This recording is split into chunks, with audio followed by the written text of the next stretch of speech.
សួស្តីបងប្អូនទាំងអស់គ្នានេះគឺជាបង្កងខ្ទិះឬក៏ហៅម្យ៉ាងទៀតថាជាបង្កងឆាការីមុខម្ហូបមួយមុខនេះគេអាចយកវាមកញ៉ាំជាមួយនឹងបាយសក៏បានឬញ៉ាំវាជាមួយនឹងនំប៉័ងក៏បានដែររសជាតិរបស់វានឹងគឺថាឆ្ងាញ់បំផែម្នាក់របៀបធ្វើមុខម្ហូបនេះគឺដំបូងឡើងខ្ញុំយកម្ទេសឆ្អើរចំនួន25ក្រាមឬពាក់កណ្ដាលកន្លះខាំមកដាក់ត្រាំទឹកឲ្យបានទន់ជាមុនសិនហើយមុននឹងដាក់ត្រាំម្ទេសឆ្អើរនេះខ្ញុំបេះយកគ្រាប់និងសរសៃម្ទេសឆ្អើរនឹងឲ្យអស់សិនរួចហើយខ្ញុំលាងទឹកវាឲ្យបានស្អាតណាបន្ទាប់មកទៀតទើបខ្ញុំដាក់ត្រាំវាឲ្យបានទន់រយៈពេលដាក់ត្រាំម្ទេសឆ្អើរនេះចន្លោះពី15នាទីទៅកន្លះម៉ោងវាអាស្រ័យទៅលើប្រភេទម្ទេសឆ្អើរដែលបងប្អូនប្រើនិយាយរួមទៅគឺយើងត្រូវដាក់ត្រាំវារហូតទាល់តែវាឡើងទន់ល្អបង្កងតូចៗទាំងអស់នេះវិញទម្ងន់របស់វា1គីឡូមុននឹងយកវាមកលាងទឹកខ្ញុំយកវាមកកាត់ព្រុយដង្កៀបដៃជើងហើយនឹងធ្មង់វាចេញឲ្យអស់សិនណាបន្ទាប់មកទៀតទើបខ្ញុំប្រើកូនកំបិតចុងស្រួចហ្នឹងឆ្កឹះដោយថ្នមទាញយកកាពះនៅក្នុងក្បាលដែលជាប់ជាមួយនឹងខួររបស់វាចេញណាយើងធ្វើបែបនេះខួរបង្កងវាអត់មានបែកហូរចេញមកក្រៅទេហើយបន្ទាប់ពីបានសម្អាតហើយទើបខ្ញុំយកបង្កងទាំងអស់ហ្នឹងមកលាងទឹកឲ្យបានស្អាតតាមក្រោយទៀត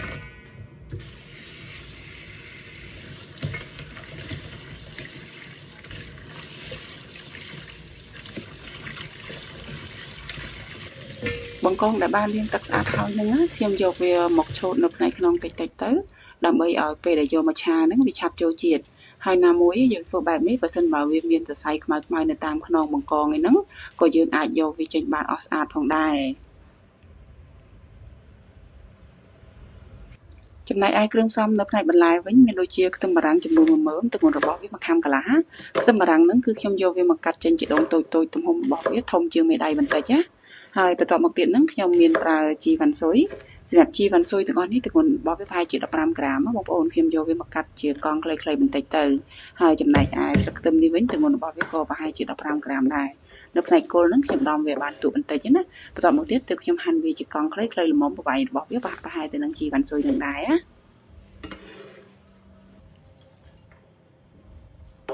សម្រាប់ការធ្វើមុខម្ហូបនេះខ្ញុំក៏មានប្រើជាខ្ទឹមក្រហមផងដែរទម្ងន់របស់វាប្រហែលជា30ក្រាមហើយខ្ញុំក៏មានប្រើខ្ទឹមសចំនួន5កំពឹសផងដែរសម្រាប់ខ្ទឹមសហើយនិងខ្ទឹមក្រហមហ្នឹងគឺខ្ញុំយកវាមកចិញ្ច្រាំឲ្យបានតូចល្អិតបន្តិចណា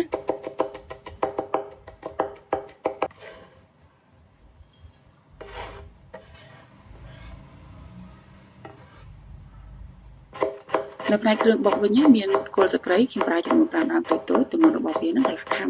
គល់ស្លឹកគ្រៃហើយនឹងគ្រឿងបុកទាំងអស់ហ្នឹងគឺខ្ញុំត្រូវយកវាមកបុកនៅក្នុងត្បាល់ណាអញ្ចឹងហើយខ្ញុំយកវាមកហាន់បានស្ដើងបន្តិចទៅដើម្បីងាយស្រួលបុកទៅឆាប់ម៉ត់ល្អណាហើយចំពោះរំដេងដុំតូចនេះវិញទម្ងន់របស់វា25ក្រាមរំដេងហ្នឹងវារាងចាស់ក៏ប៉ុន្តែរំដេងចាស់អញ្ចឹងក្លិនឈ្ងុយហើយណាមួយរំដេងចាស់អញ្ចឹងវារាងពិបាកបុកហ៎បងប្អូនខ្ញុំយកវាមកហាន់ជាសរសៃឆ្មាដូចជាការដែលយើងហាន់ខ្ញីអញ្ចឹងណាល្មៀតម្ដុំតូចនេះវិញទម្ងន់របស់វា5ក្រាមហើយសម្រាប់ស្លឹកក្រូចសើចវិញគឺខ្ញុំប្រើចំនួន2សន្លឹកដូចធំដែរស្លឹកក្រូចសើចនឹងដែរគឺខ្ញុំយកវាមកបេះតំណងចេញសិនណាបន្ទាប់មកទៀតទើបខ្ញុំយកវាមកហាន់ជាសរសៃឆ្មាបន្តិចណា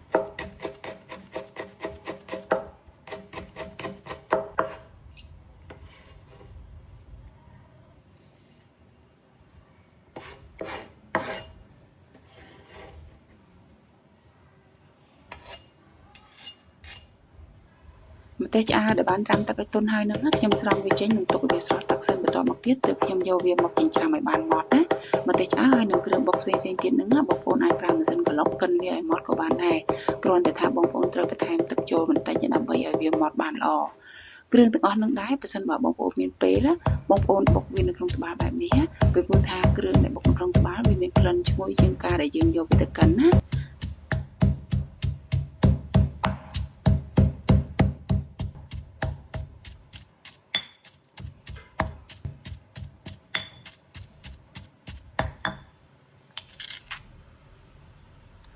ហើយឥឡូវនេះបងប្អូនគ្រឿងទាំងអស់ហ្នឹងបុកបានម៉ត់មកល្មមហើយបន្ទាប់មកទៀតខ្ញុំយកម្ទេសឆ្អើរដែលបានចិញ្ច្រាំហ្នឹងយកមកពូលាយជាមួយនឹងគ្រឿងហ្នឹងរួចហើយខ្ញុំបន្តបុកវាមួយសន្ទុះទៀតទៅដើម្បីឲ្យម្ទេសឆ្អើរហើយនឹងគ្រឿងហ្នឹងវាចូលគ្នាបានស្មើសព្វល្អ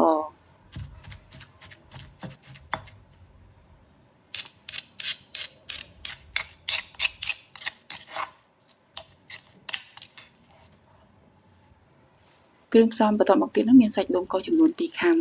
ដូងហ្នឹងគឺខ្ញុំយកវាមកពូតយកខ្ទិះដូងហើយសម្រាប់ការពូតខ្ទិះដូងហ្នឹងគឺខ្ញុំលាយវាជាមួយនឹងទឹកបន្តិចណាប្រហែលជា200មីលីលីត្រ ខ្ញុំច្បាច់ដូងនឹងមកស្ទុះទៅដើម្បីឲ្យវាចេញខ្ទិះដូងបានល្អហើយបន្តមកទៀតហ្នឹងខ្ញុំចាប់ដើមត្រង់យកក្បាលខ្ទិះម្សៅសិនណាដែលខ្ញុំប្រើកន្ត្រងត្រង់វាបែបនេះណាបងប្អូន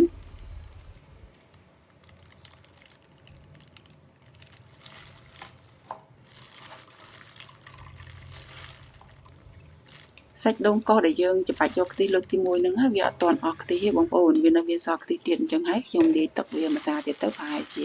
200 មីលីលីត្រហើយខ្ញុំបន្តច្បាច់វាមកស្ទុះទៅច្បាច់រហូតដល់តែថាសាច់ដូងហ្នឹងនៅពេលដែលយើងច្បាច់មកគឺថាវាឡើងស្ងួតណាដូចបងប្អូនឃើញអញ្ចឹងអាហ្នឹងមានន័យថាវាអស់ខ្ទិះហើយបន្តមកទៀតខ្ញុំចាប់ដើមត្រង់យកកាកដូងហ្នឹងចេញណា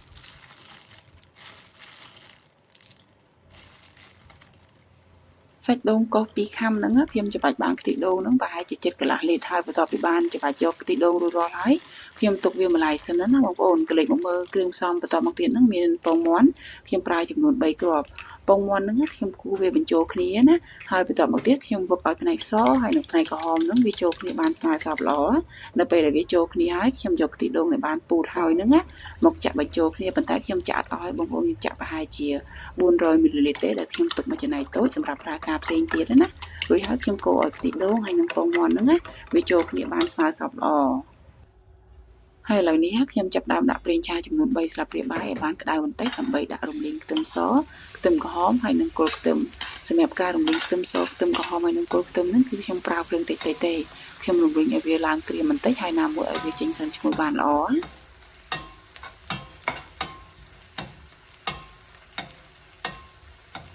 នៅពេលដែលខ្ទឹមសខ្ទឹមក្រហមហ្នឹងវាចេញក្លិនឈ្ងុយហើយខ្ញុំចាក់ម្ទេសឆ្អើរដែលបានបុកជាមួយនឹងគ្រឿងទាំងអស់នេះចូលរំលីងជាមួយគ្នាណា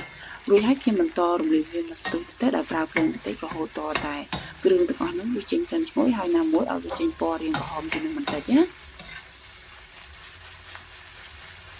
ហើយនេះបងប្អូនគ្រឿងទាំងអស់ហ្នឹងក្រោយពេលដែលរំលីងមកស្ទុះទៅឃើញថាវារាងស្ងួតជាងមុនណាបន្តមកទៀតខ្ញុំដាក់ស្ករត្នោតចូលចំនួន1ស្លាបព្រាបាយរំលីងជាមួយគ្នា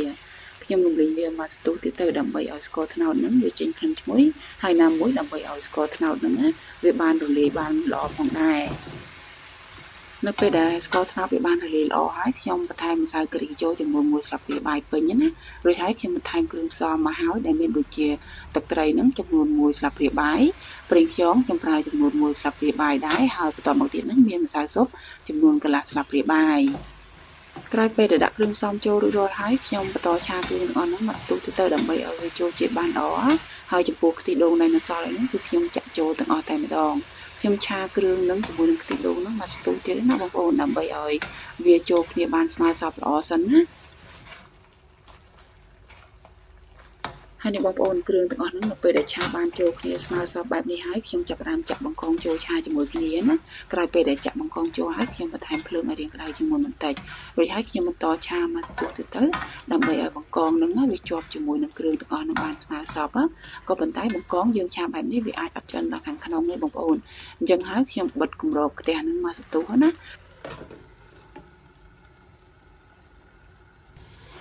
បង្កងហ្នឹងនៅពេលដែលវាប្រែពណ៌ទៅជាក្រហមព្រឿងប៉ុណ្នេះហើយមានន័យថាវាចិត្តឆ្អិនណាបងប្អូនយើងអត់ចំអិនវាឲ្យឆ្អិនពេកទេកាលណាវាឆ្អិនពេកសាច់បង្កងវារាងរឹងសោះវាអត់សូវមានរសជាតិឆ្ងាញ់ទេណានៅពេលដែលបង្កងហ្នឹងចិត្តឆ្អិនបានប៉ុណ្ណឹងហើយខ្ញុំចាប់ផ្ដើមចាក់ខ្ទិះដូងដែលបានលាយជាមួយនឹងពងមាន់ណាចូលឆាជាមួយគ្នាហើយបន្តមកទៀតហ្នឹងខ្ញុំត្រូវដំឡើងភ្លើងឲ្យរាងក្តៅជាងមុនរួចហើយខ្ញុំឆាវាជាប់ណាបងប្អូនឆារហូតតតែថាបង្កងហ្នឹងណាវាឡើងខាប់ទឹកជាងមុនណា